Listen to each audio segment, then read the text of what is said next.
This is Jeff Krisman, and I'm very joyous and feeling such gratitude today for the opportunity to be able to visit with Gosia Lorenz. Gosia, thank you so much for taking the time today. Jeff, thank you so much for inviting me. Yes, I appreciate it. And before we start, and of course, I have numerous things that I would love to ask you about and to learn more about you. And I know that this will be very nourishing for viewers and listeners as well. But I wanted to begin really by letting you know that I honor the work that you have done in terms and are doing in terms of helping people to become the person that they were meant to be. And I hope that I'm conveying that. I really wanted to just paraphrase after reading about the work that you do, just really trying to summarize that in some way, but not limit that at all. Thank you so much. Yeah. So what I thought I would do is just to start out to just explore, about your life journey and your work. I thought I would ask you in your own words to hear, what your work means to you at a deeper level. My work is my life and my life is my work. So I don't really distinguish between those two. This is who I am. This is what I do. I don't like labels. I don't like putting people or what I do in a box of any kind, because we seldom can be put in a box without doing injustice to the person. So I have still hard time explaining what I do, and most of even my closest friends that I regularly help say, I really don't know what you're actually doing with this stuff, but I know it's awesome and it works. Yeah. So it's kind of me being this person who was born and raised in communist Poland. So I know gray and happy and just depressing environment where I was hoping to get out of one day. And I was lucky enough to be brought up in a household where metaphysics was a norm. I thought this is normal, that people read about UFOs and pendulums and life after death and natural healing methods. And you just do not trust doctors on face value. You have to do everything more holistically. And until I got out into the world in my 20s, I realized that I'm different and I'm weird, kind of. So maybe all of this went a little bit underground, but I always stayed faithful to self-development. I kept reading books, taking courses. I usually always was the youngest one in every course I took in high school and college, and people didn't really take me seriously. Usually it was like, middle-aged women that are seeking something else after they raise the kids and are kind of bored in the relationship, in the marriage. That was the demographics during all these courses and classes that I would take in Poland, because this is where it started. And I always loved it.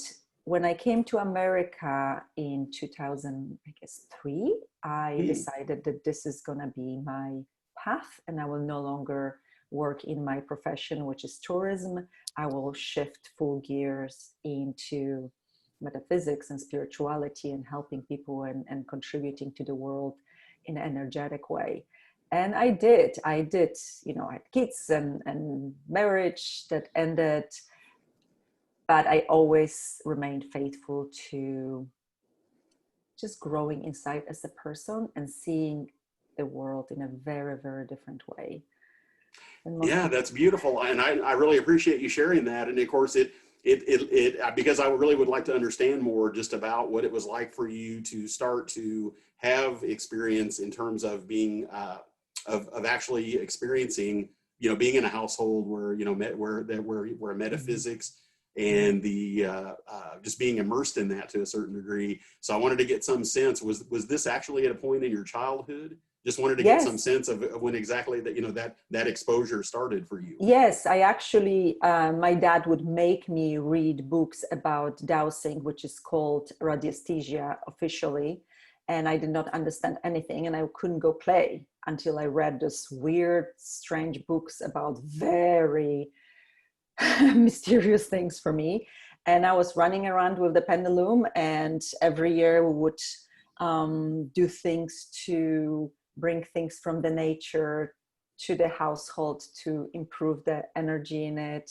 and block it from geopathic radiation and the water veins underground. So it was like very, like I can take anything and any pendant, anything, and a button on the thread and turn it into pendulum and look for all these places that are not very good for bodies to sleep on or work on, and find those geopathic lines. And I thought it was very normal until I remember this was when I was already here. I took a class on something else. It was called Mindscape. I think it was kind of Silva method offspring.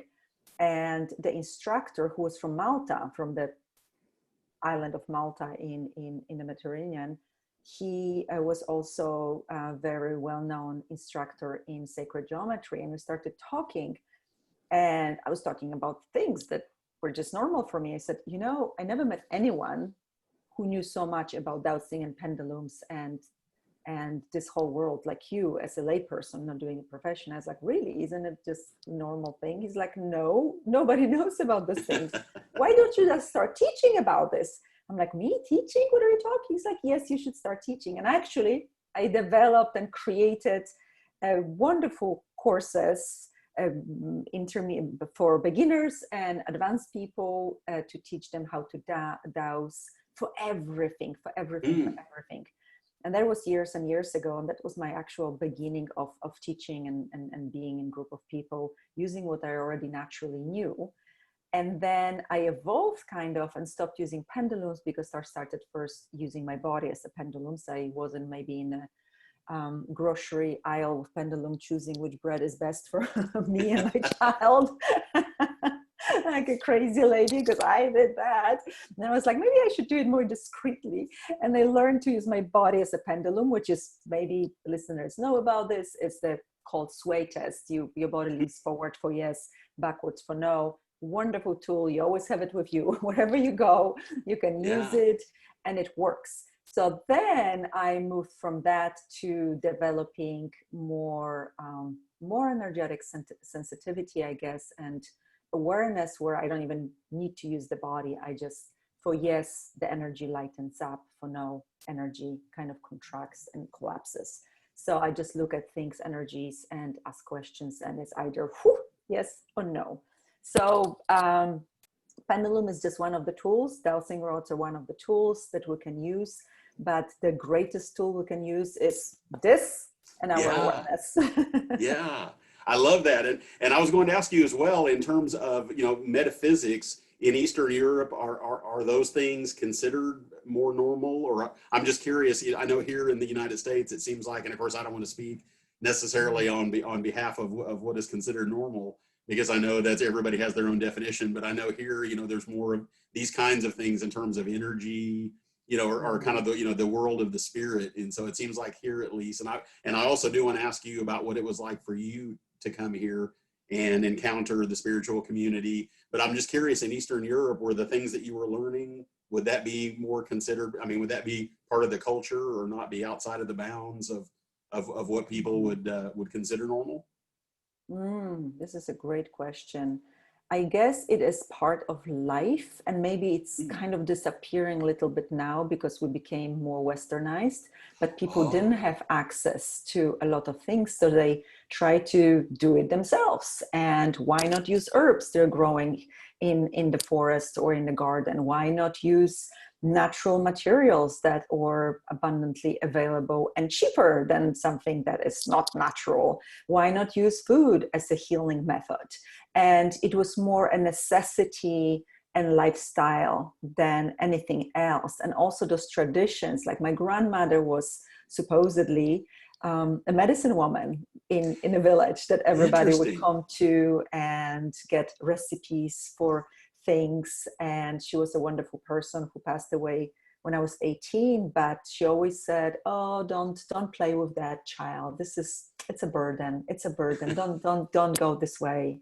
Because I think she knew that I will have inclination to play with this world. She's just have a normal, good life, but don't go there.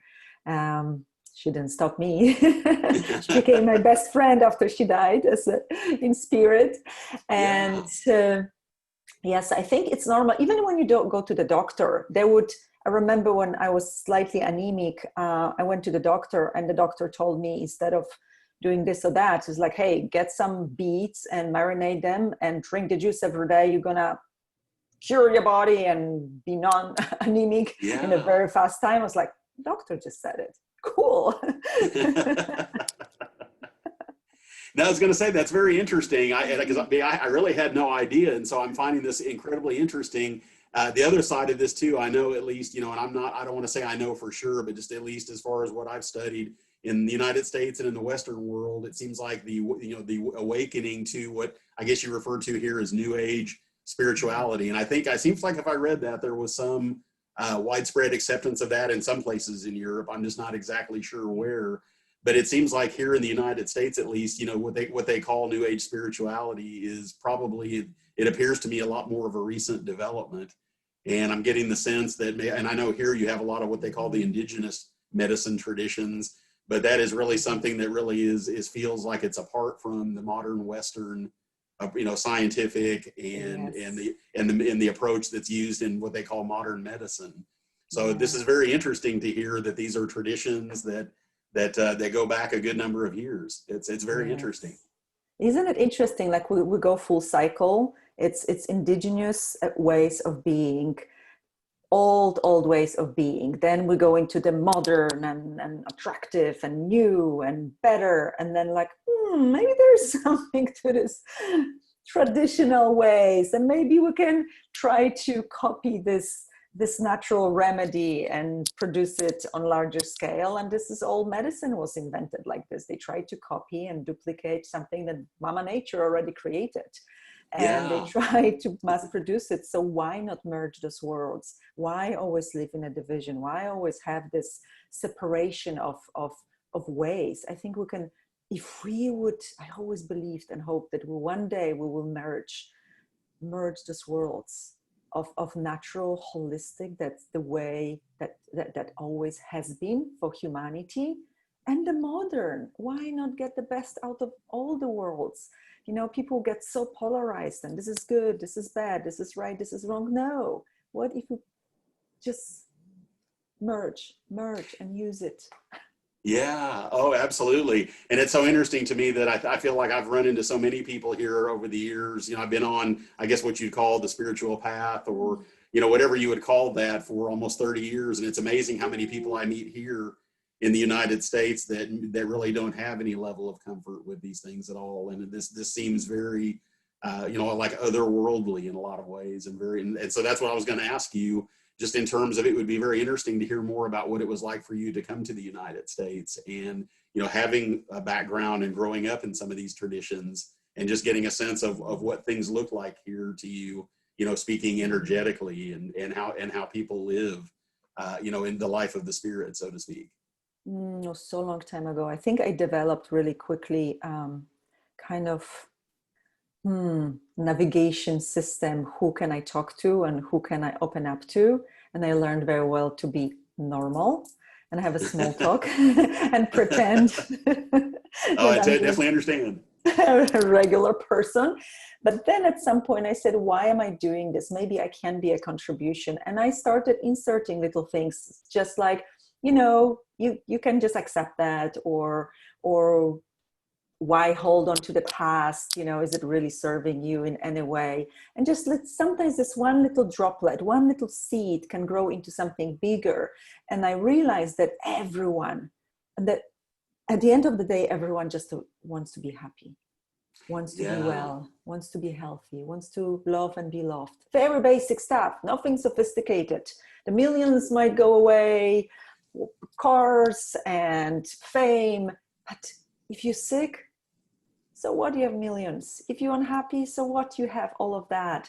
So I realized that everyone just seeks that basic thing. And then I started creating very different relationships, and people started opening up, and people was like, oh my gosh, you do these things. Oh, me too. And it's almost like this best kept secret that you get a crack out of it, and just like, whoo, explodes. And I almost never run into anyone who would not be open to this. Maybe it's the energy I would attract, the people I would attract, but it's Yeah. on the different levels. Everyone is interested. There's a mystery. People are interested in mystery. There's mystery. There's this alluring, what's that? Unless somebody is maybe heavily indoctrinated with the religion. And like in Poland, there's a group of people, Catholic Church really uses its power to say, anything like this is the work of the devil and you shouldn't do it. Even yoga is the work of the devil. But most people are like, just nonsense, what are you talking about? Those guys don't know anything.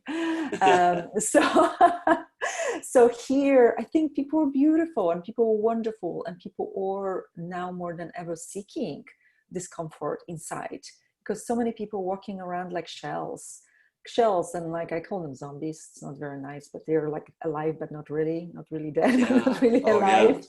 And it's, I just want to go inside and see what's going on, and then you discover they just have been hurt, or they had terrible relationships, or terrible childhood, or they have been abused or molested, or they just shut down because they felt too much and world was too overwhelming and pain was too intense and they had to just shut down, and you can open them up and this beautiful being emergence. So I think we all have that. I see that spark and that potential and that divinity and that beauty in everyone, even hardcore, angry, upset people. They're almost gone. They're just, at this point, negative souls. I know there's always hope, and there's always, if they are willing, of course, you can't make anyone. Oh, yeah. Right? Yeah. Have you ever been able to make anyone happy? Force them to be joyful? You must be happy. It's good for you. If it was only that easy. I know, right?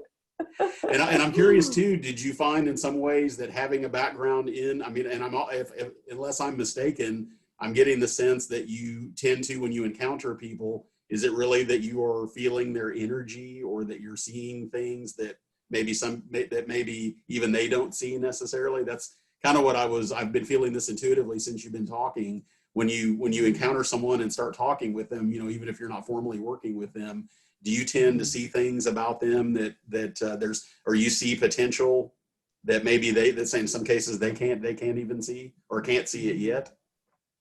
Yes, I do. Good intuition, Jeff. Yes. I think we all are very aware. We just don't know it and don't acknowledge it.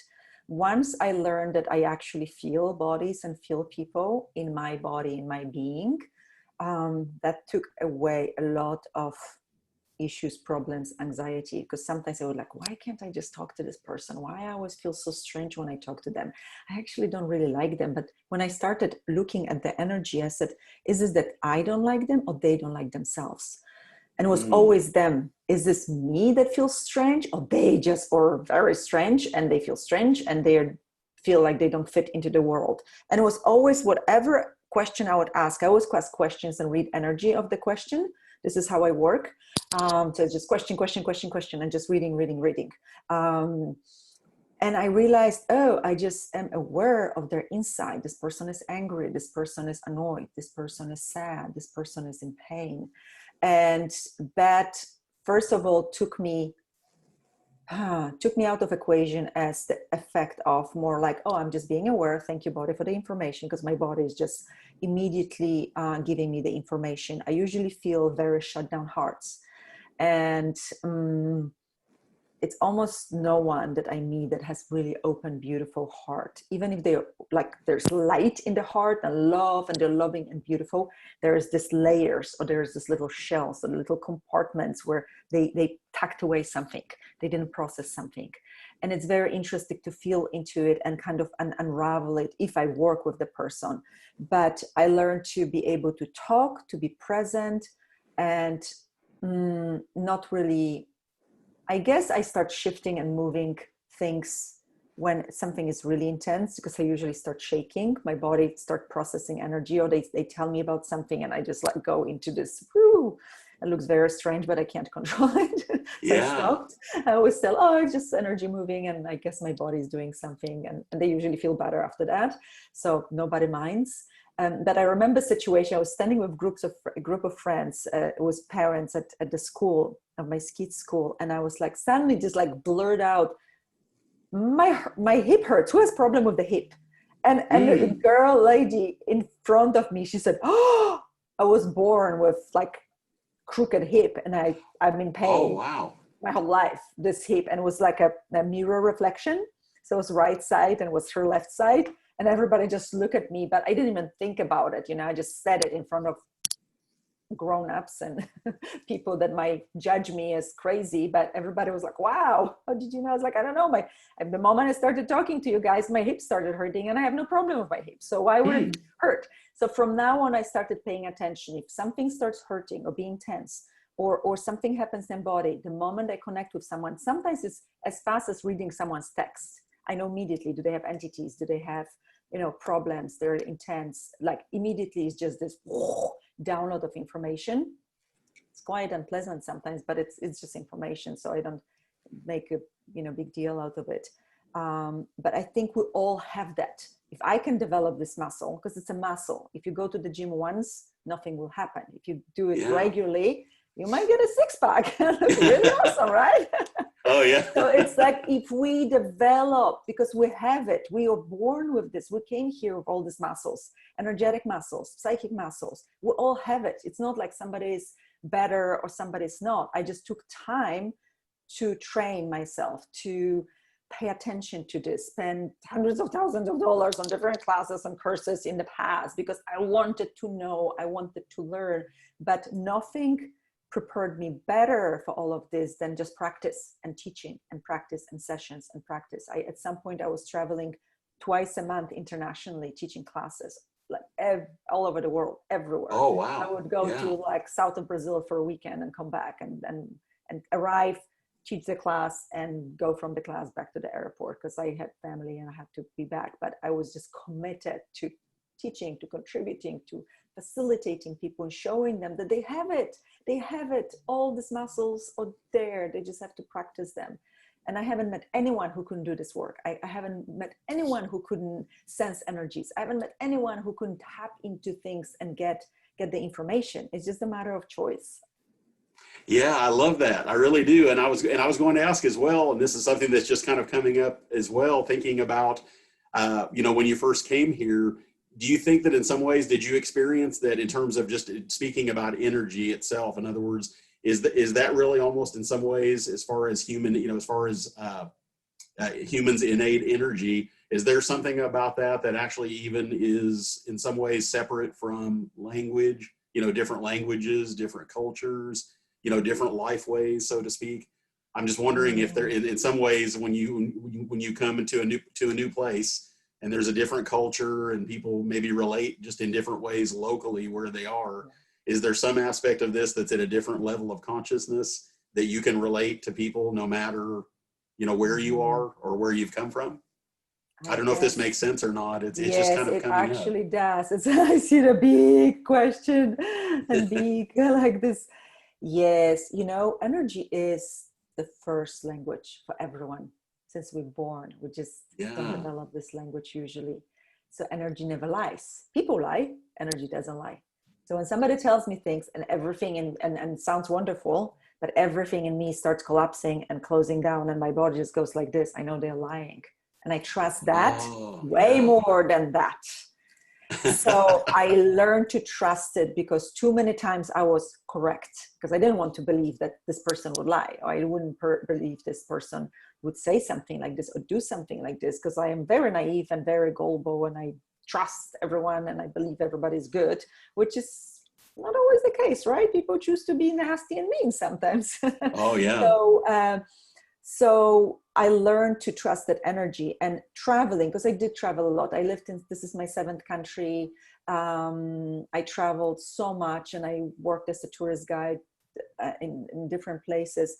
And I remember when I lived in Thailand for a year and a half, at the beginning, I was so shocked, like how the people function, because their people function really from the heart. Their heart chakra is the strongest, not like our maybe lower chakras. They have this open heart chakra in Southeast Asia, not everywhere, but in Thailand that was the case.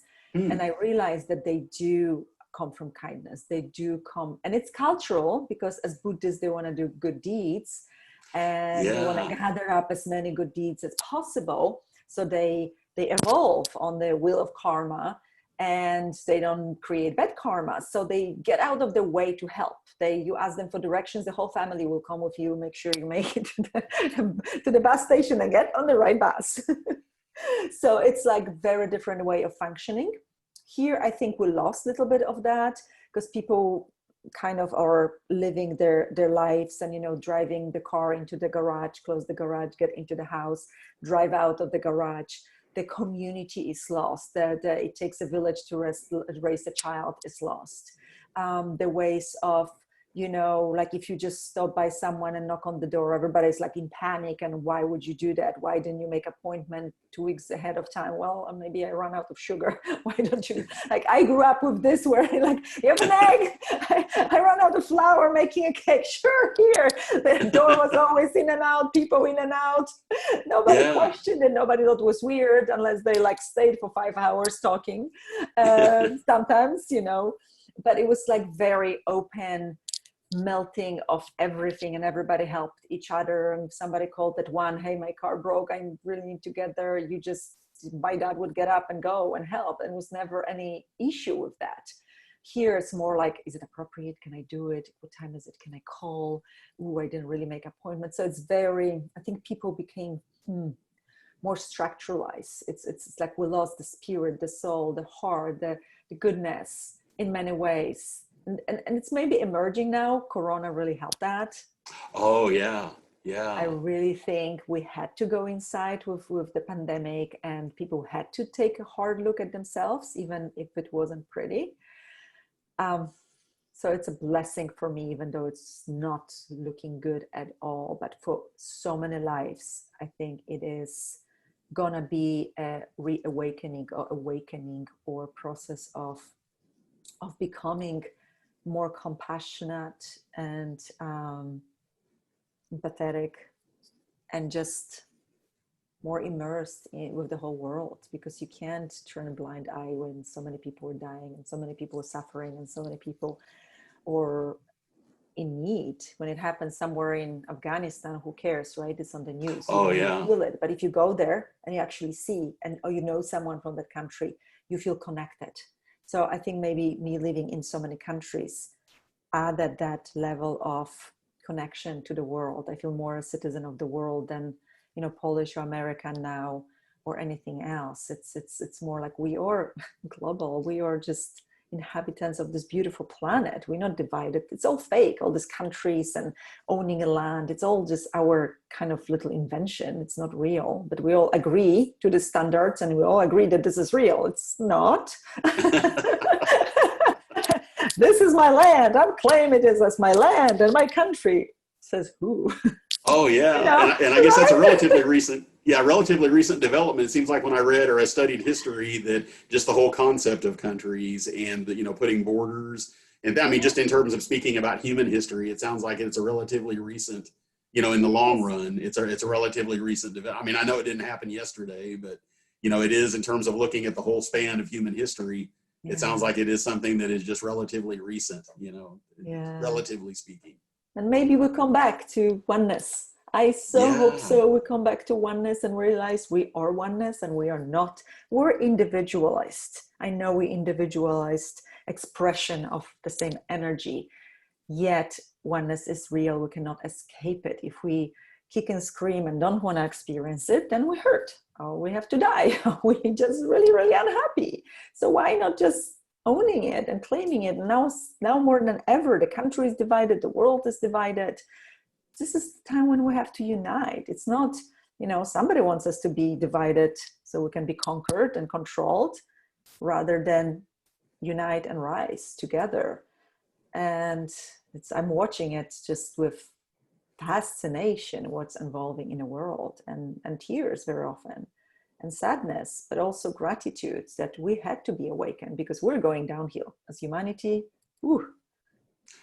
Yeah. Oh yeah. Yeah. And it sounds like, but I do get this sense that from what you're speaking of, that in terms of if people are willing to tune into this energy and be open to it. And I know it's not I mean, I know everything, we can always make it sound more simple than it is. I assume that is something that takes, you know, some willingness I mean, I realize it's probably not just as easy as just deciding that suddenly someone's going to tune in. I don't know if I'm getting that sense that there is a little bit of work involved, in terms of when you're working with people to start learning to, to trust their own intuition and to tune into that energy, that it takes some time. Yeah, I think we don't trust ourselves. That's one of the biggest things I have to work with, developing the trust, because we were told from the very beginning not to trust themselves. There's the monster in my closet. No, there's no monsters. You just imagine things. I have imaginary friend. There is no imaginary, it's imaginary. It's not a friend. Their children are gifted. Children can see entities, beings, angels, energies, and it's kind of destroyed at the very early age by well-meaning parents. They don't mean bad. They want to help. You need to adjust to society. So we do not have imaginary friends because they're going to lock you up or medicate you heavily. So rather like, awesome, what else do you see? When I see those kids, I was like, what else do you see? And they see and they can perceive and they can, I have a friend who said when my daughter was young, she would say, Mommy, I can't sleep. My room is full of entities and they talk to me and it's so loud here. And she would come and say, you tell them right away, they cannot interrupt you when you're sleeping. Tell them to go away right now. And she did. So that was not like, you crazy. She was like, yes, they're there. You just tell them to stop bothering you. I love that. So if all the parents would be like this, can you imagine? So coming back to your question, we are taught not to trust ourselves. Trust parents, trust teachers, trust government, trust culture, religion, whatever, not ourselves. This is step number one to anything in the world. I had to develop trust that it's beyond the shadow of a doubt that it's not about me being right. It's most likely what I'm perceiving is correct. And I have to trust this energy and this information. So very often at the beginning, especially, I was doubting it all the time. This is crazy. I can't say that. Ooh, no, this is impossible. And I was like, what if I just run with it and see what happens? And every time I would say, I'm perceiving this, but I don't know. Does it resonate with you? And I'd be like very apologetic. And they're like, oh my gosh, yes, you exactly described what's going on. And now I get it 99.9% of the time. Yes, this is exactly how it is. This is how I feel. This is yes. Or I say, what happened when you were 16? Something that really hurt you and something, and the person starts bursting in tears like, oh my gosh, I still have that, I guess. Yes, I've been working on this. And then I hear this heartbreaking story. So I stopped questioning it. I say it as it is. And worst case scenario, I'm incorrect. So what, right? Nobody's going to be hurt or die. So it's very important. So I would love to be a contribution to the listeners and maybe to you if you don't know the tool. The most basic tool of reading energy that everyone can do on this planet and beyond is to perceive if whatever you think about, you ask question about, makes you feel light and open or heavy and contracted. As I said at the very beginning, this is something that I use 1,000 times a day. Do I go there or there? Do I do body? Do you want coffee? Do you want tea? Body, do you want this or that? Do I wear this clothes or this clothes? Like everything I choose is based on this. And light or heavy. So we can practice. Do you mind if I? Oh, absolutely. This would be great. Thank you. Thank you. Because I think what's the problem? We all have the muscles. We just don't know how to use these muscles. Nobody gave us the tools. Nobody gave us instructions for these muscles. I know we're not born with manuals. Unfortunately, I wish those kids would be born with manuals, but they don't. So especially we have some manuals from the doctors, how to, and pediatricians and then psychologists and how to raise a child. But when it comes to this energetic world, there's almost no information unless you dig and really look for that. How to strengthen your energetic awareness, how to be energetically clear, how to trust yourself. They don't teach it anywhere. Unless you like much older and then you turn into this path because maybe something horrible happened in your life and you feel empty and you need to find yourself. Usually that's the scenario, right? Oh, definitely. You were diagnosed with cancer or you had an accident and you saw light or maybe had out of body experience. Usually it's something like 2x4 at your head and you have to wake up. Why Oh, not yeah. start right away? So the tool is super easy, super fun, useful beyond the world. So when I say a body, a being, show me my yes. What is my yes? What is my yes? And feel it. Feel into your body, feel into your being, feel into the energy. What is your yes? What is your yes? What is your yes? Show me a yes. Body, being, show me a yes. So is it going up? Is it maybe lightening up in your head? For me, it's like chest and everywhere. For some people, it's in the belly. That's your gut feeling, right? Yeah. That's your intuition. Yeah, that's just using what we have, what we know. And now, finish that. Body, being, show me a no. What is my no? What is my no? What is my no? Interesting. Can you Interesting. perceive the difference, Jeff? Yes, I was going to say it's interesting. The yes usually feels like my mind just kind of stops. I feel a lightness Awesome. up here, Oh, and then it's kind of like the tension releases, from kind of the top yes. down. And I think that's just Yes. due to, I think anyway, at least to what it appears to me Yes. over time, is that I had such a habit of thinking about Yes. everything for most of my life, until even with mindfulness practice, that helped stop believing everything that I was thinking about whatever I was feeling. And so when you were talking about the yes, I can definitely feel it's like the mind just stops and everything just relaxes. Awesome. And then it's kind of like the no feels a little bit like everything's coming up from the lower chakras, and then all of a sudden the mind starts the chatter. The mind, I can actually feel my head tightening. Wow, that's so cool. So you see, so this is your yes and no. Everybody is different. I had one person who said, like, I don't get yes and no. I don't get yes. Like, let's practice. Her head would go like this for yes. Interesting. I was like, that's your yes. And it's like, oh my God, I'm an Indian. I love that. And I'm assuming when people first get a glimpse of this, I mean, I would have to think this would be really, really eye-opening and really life-changing. So let's do another little exercise. So for everyone and for Jeff, just use it, strengthen the muscle of things that are super easy to determine and to check. So before you go into checking the future and looking into different planets, just say my name is, and say your name. So say my name is Jeff. Oh yes, my name is Jeff. And feel what you feel. Is it the same confirmation? Is it the lightness and yeah. And now say my name is Susie.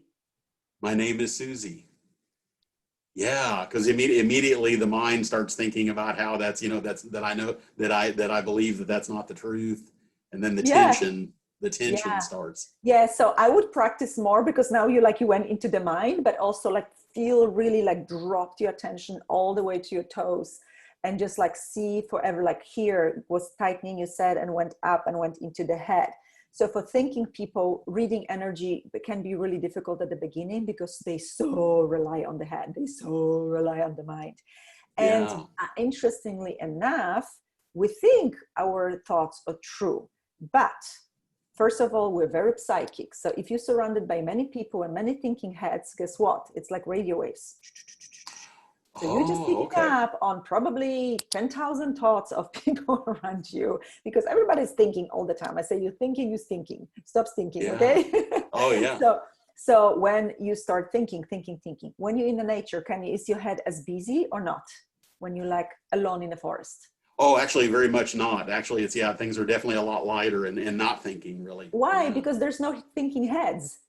Right? There's no thinking heads around you. That's not because nature is healing, because there's no thinking people.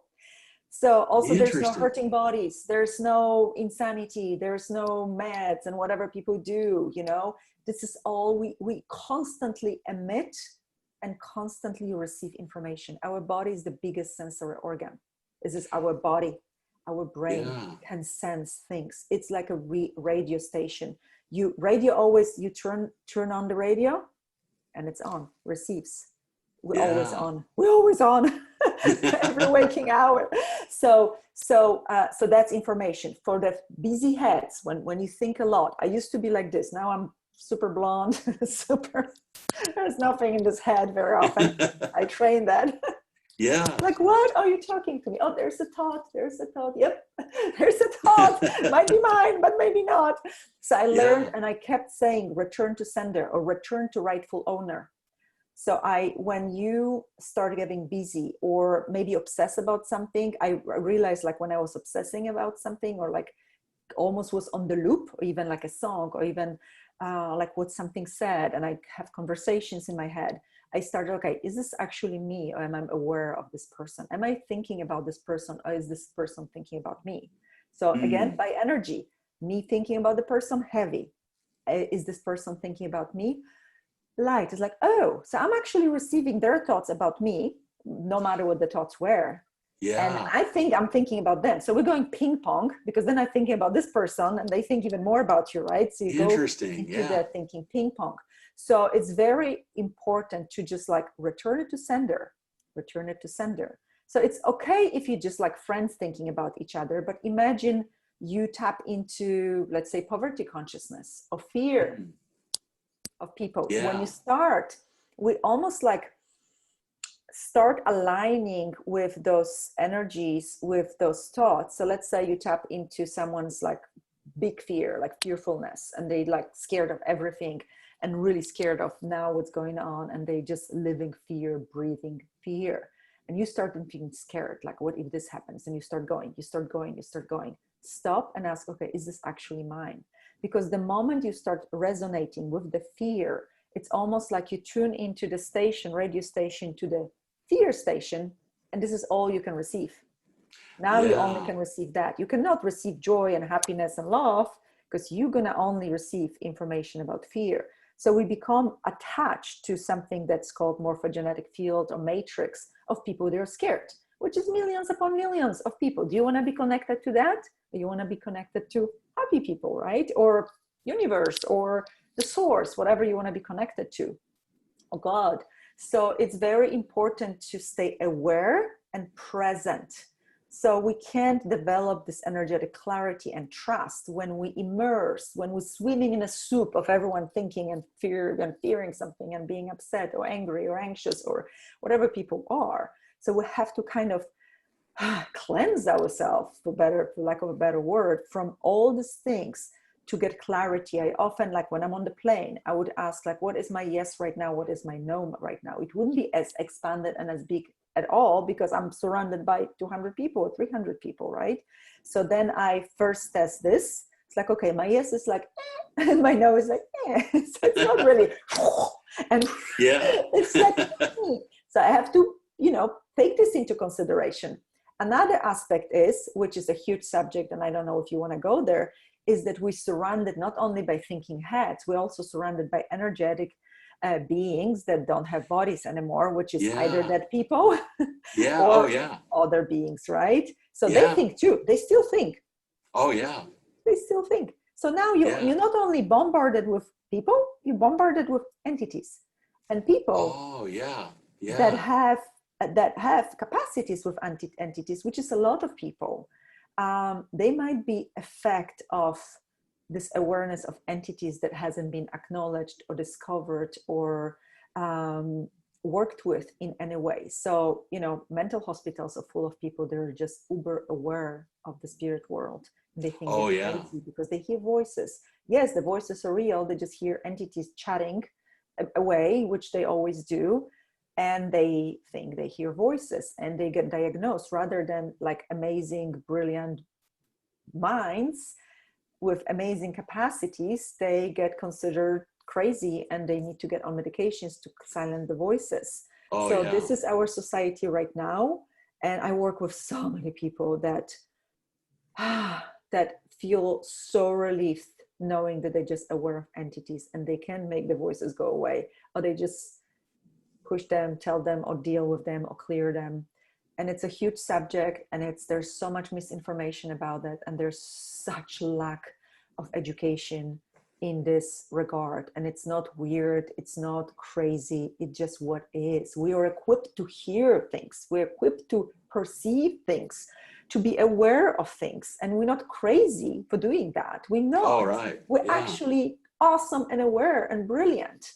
But the mainstream medical field would tell us that we have an issue. We need to be medicated. So this is my favorite things to educate people with, and seeing that they realize they're not crazy. It's such a gift. Oh, absolutely. No, I'm so glad you went there, and I'm so glad that you're talking about that, because I really do get the sense that there are really limits to what Western and I know a lot of people, a lot more people are opening up to this now in this part of the world, that, and I'm sure it's, in other parts of the world as well, that there are limits to what modern Western medicine can explain and can address. And the re-embracing of a lot of these ancient practices from the eastern part of the world, and the indigenous traditions, that have taken place even here in the Western world.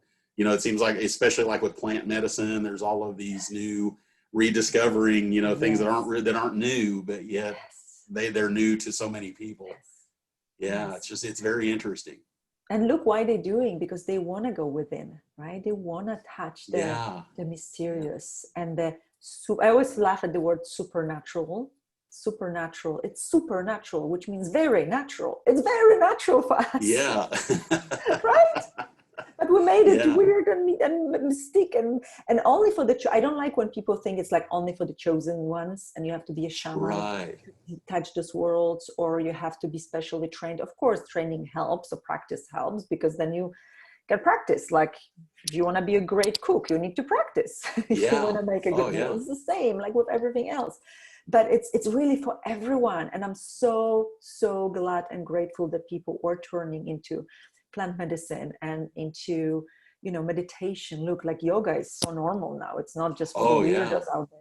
Meditation is normal because people need it, because the world is driving them crazy, and the input of information and overload of data, constant overload is just too much for us. So we need to go within and quiet our mind. And it's beautiful that it became such a norm. Like, I remember the times when it wasn't at all anywhere, right? You had to go to ashram to India to meditate and come back in white robes and be all holy, and never had a glass of wine, God forbid.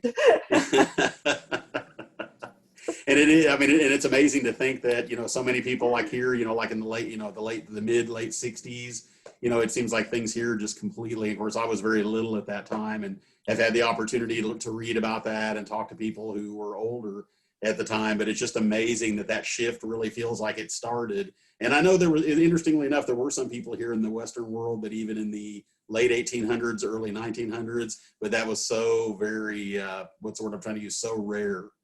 And usually it would be people who were lucky enough or fortunate enough to be able to travel to India or to go, to the East and experience those things. But I think that was just such a very small percentage of people that had any exposure to that whatsoever. Yes. And still, when you said like in 1900s, I just saw a seance, of ladies sitting and with the medium talking to a ghost, and somebody came from like it and was doing some teachings. Yeah, everything was always this chosen ones. It's only for someone special, and only the medium could touch this world. And it doesn't have to be like this. It can be mainstream. It can be used. Like I'm normal, but I'm not.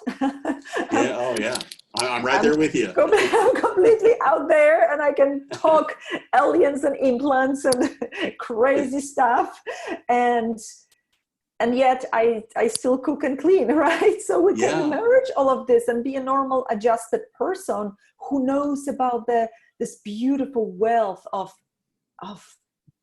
amazing things out there, that the cosmos, the galactic families, universe, other energies and dimensions and realities and timelines always plays like, oh, is this reality? Is this, did I go somewhere else? Did I go to another timeline? Oh yeah, I guess I did. And so always looking at these things while, cleaning the kitchen.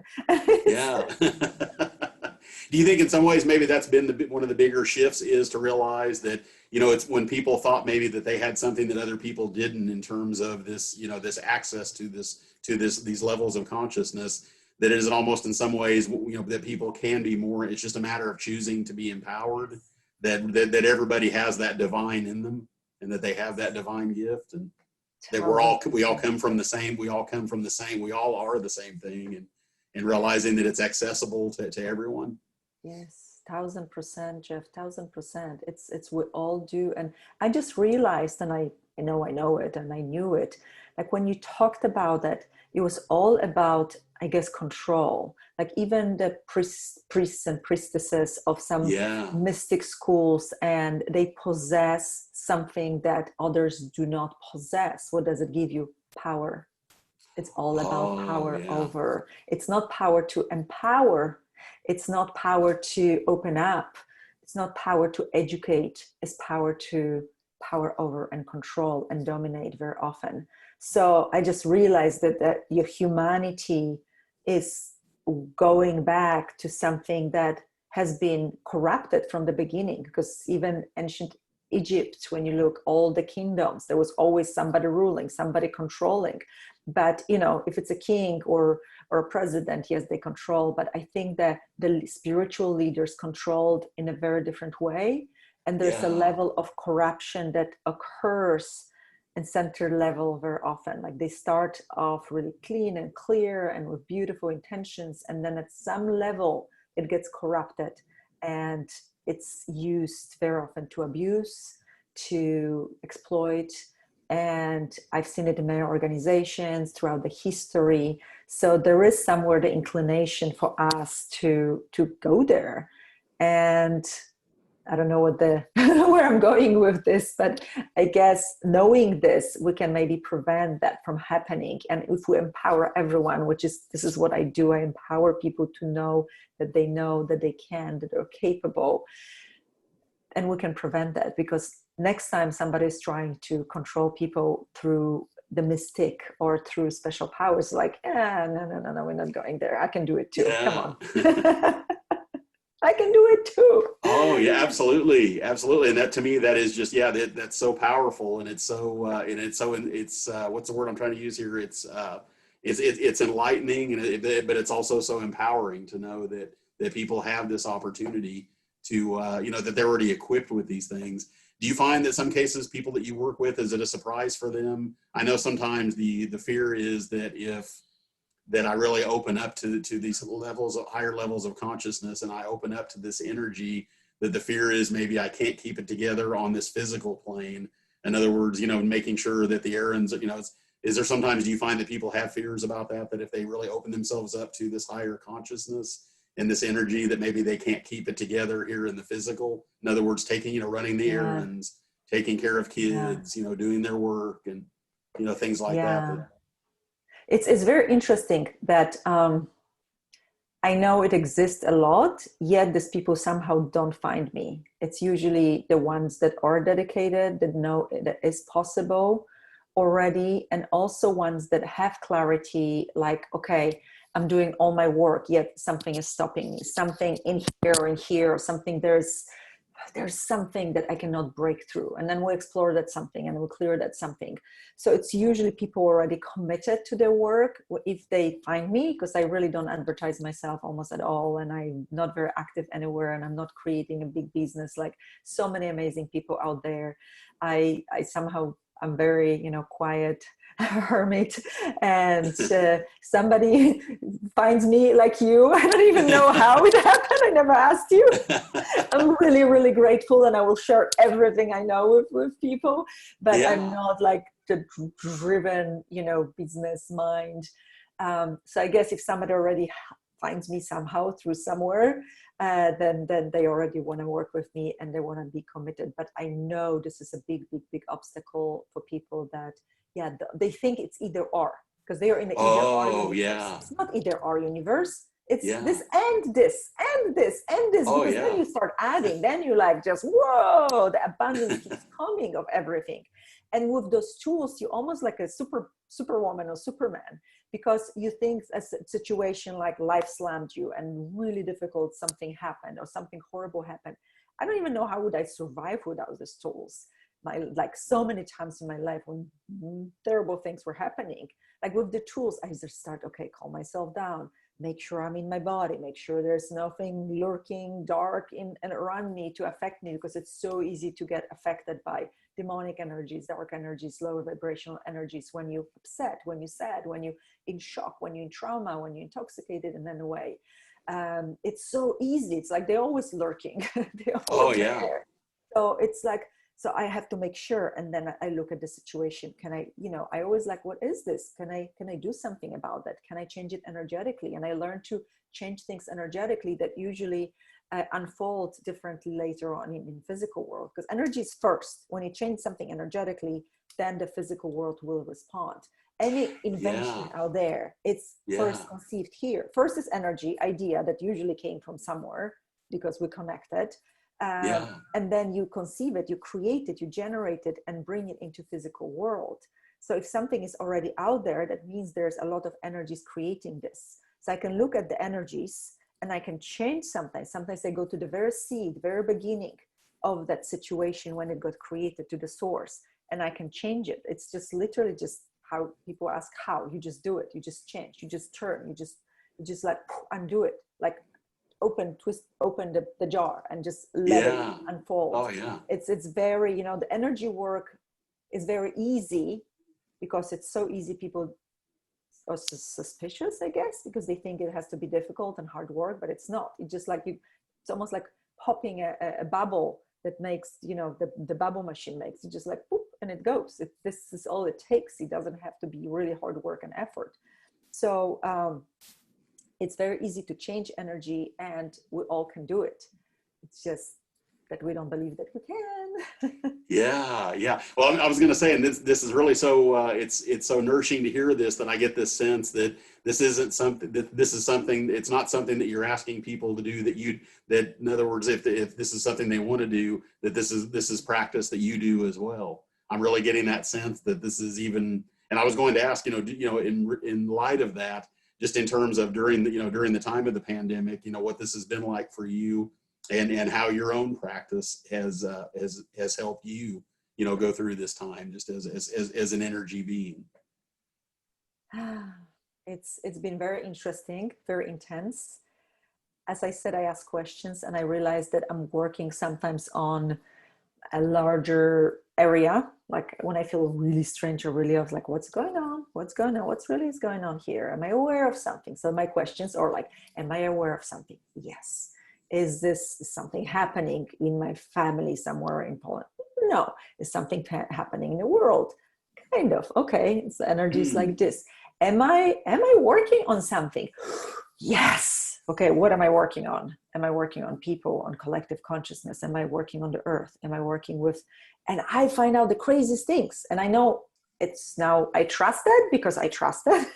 Yeah. So I found out that I've been fighting wars somewhere in another dimensions, that I've been shifting the 100 or 1,000 mile radius of something, that I've been clearing. I'm like, okay, cool. If I'm doing it without even cognitively understanding what's going on, why would I stop myself?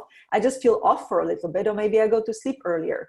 So I started trusting the process, and I went through a lot, this whole pandemic. And it started before. I didn't know what's going on with me because I was using my tools always faithfully, and yet energetically, really strange things started happening.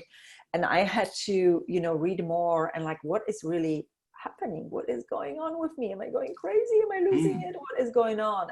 And then I started reading about all the ascension symptoms and all the strange things that happen to people. And it's very normal. Don't be alarmed. Things are changing in you and your body and your being, and you're becoming multidimensional being. It's like, oh, I guess this is what's happening to me. And it's the process had been, so then I'll be like doing something, and suddenly I go through like this vibration, something is just flowing through me. I was like, okay, what's this? Is this again, my questions, is it some kind of download? Yes. Is it some kind of activation? Yes. And I just, usually now I know activation, recalibration, download, reset, like I get the word, what's going on. Oh, is this what's going on? Okay. And usually just a few minutes of like shaking or feeling really strange or really blissful or really light, like I can fly. And then I'm fine. It's like, oh, this just something left, or something came, or something activated. So I think we have to be more trustful in a process. And very often things were happening in my body that normally I would go into panic mode, or like, oh, I'm getting sick, or I started asking, is this part of the process?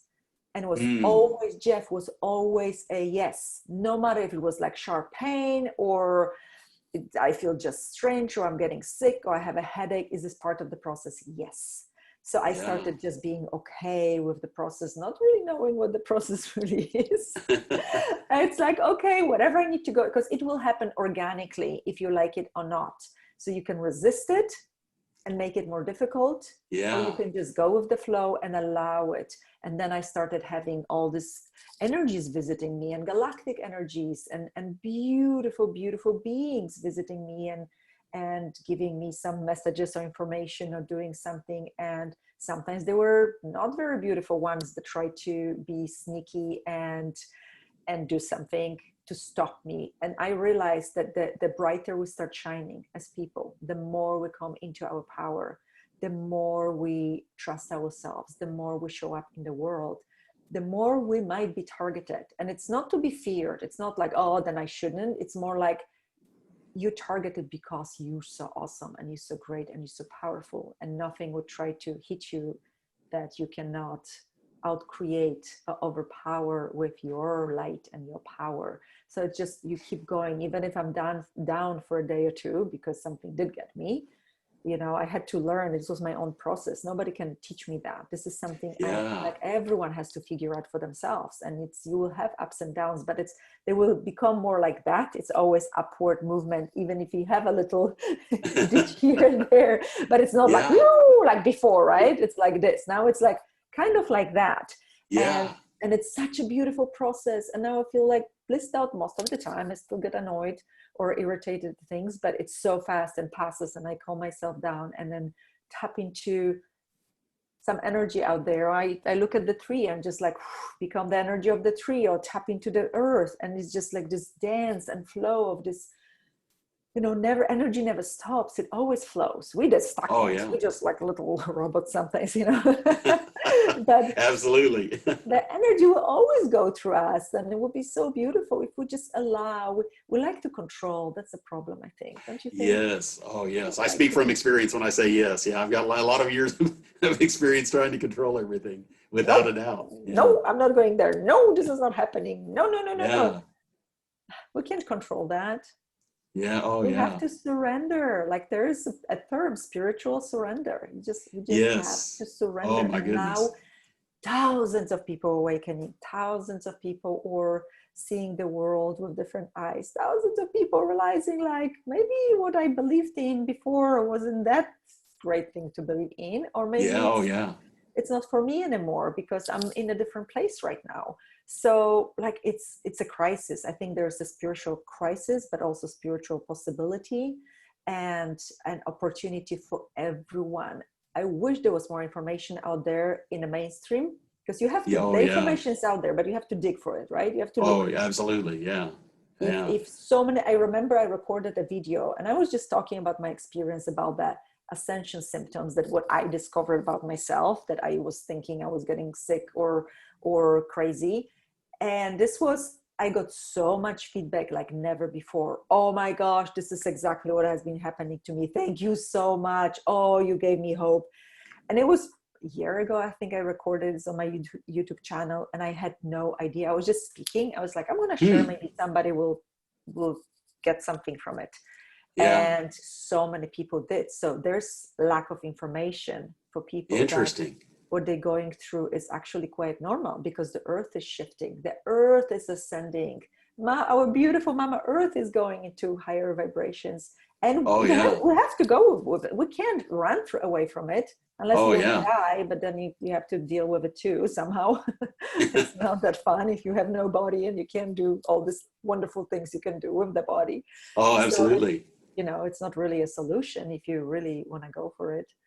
But Yeah, no, and I'm so glad that you brought up ascension symptoms. I was going to say, I really just actually met a teacher early this year, and I had heard about these things, but didn't really know a lot about it, and have had the opportunity to learn a lot about ascension and about, 5-dimensional consciousness. yes. And I was going to say to you, or I guess not say to you, but I would ask you, do you think in some ways, is that kind of mind-blowing when people do finally get the opportunity, or when they get the opportunity to learn about that? Was it somewhat of a surprise to you in terms of, at least for my stance, there's this, it's really not that personal. When I speak of all these things happening galactically, or all these things happening on a much larger scale, that it doesn't necessarily involve me as is this person, or it has nothing to do with my personality. I wonder in some ways, do you find that that's surprising for people? That, or I mean, I was going to ask if that's something that I don't know if I'm, just as far as my experiences with this, if this resonates at all with you, just in terms of it not really being that personal, that this is really something that's so much bigger than who we are as individuals.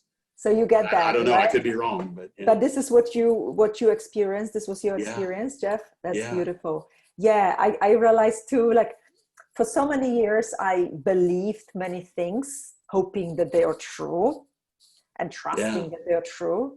But it started to become clear that they actually were correct, those beliefs, and they're not beliefs. This is the way it is. And yes, there is a greater scale of things, and I am part of the bigger part of something. I am not alone. I'm never alone. There's always this huge army behind me that is always there to support me. The whole universe, my galactic family, the beautiful beings of light that always have been there. I just maybe didn't look. My teammates, which is what people call the guides.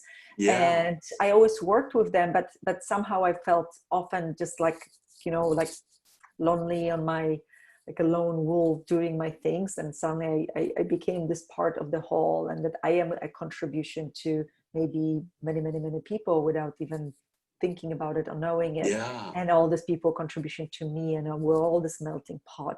So it's beautiful, and people have to just acknowledge this and get this, that we are part of the whole, and the earth is taking you with you if you like it or not, and don't resist, because it's going to be difficult and gnarly, and you're going to suffer, and you're going to regret it later because you're going to get there anyway. Absolutely. No, I was going to say, Gosia, this has been so incredibly, I can't even put into words what this, this has been so incredibly nourishing for me. And I just know that this is going to be very, the same. It's going to be very nourishing and very enlightening for people who watch, and or listen on the podcast. And it just means the world to me that you've taken this time and been able to just hear, about your journey and sharing. And I have to tell you, just thinking about what you were speaking about, energy being that primary language, I had never thought about that before. And that's literally changed my consciousness just since you said it, just in the short time since you said it. I mean, I not only do it's not even about believing it, I'm feeling that. So yeah, I thank you so much for that. Thank you. That's so beautiful. Thank you. Yeah. I really appreciate you taking the time today. This has been wonderful. Thank you. I really appreciate it. Oh, Jeff, this was wonderful. Thank you for letting me talk so much. You see, when you let me, I talk. Oh, absolutely. This has all been so good and so helpful. Thank you so much. Oh my gosh, have a lovely, lovely rest of the day, and everyone listening now and in the future. Thank you. Absolutely. Thank you so much.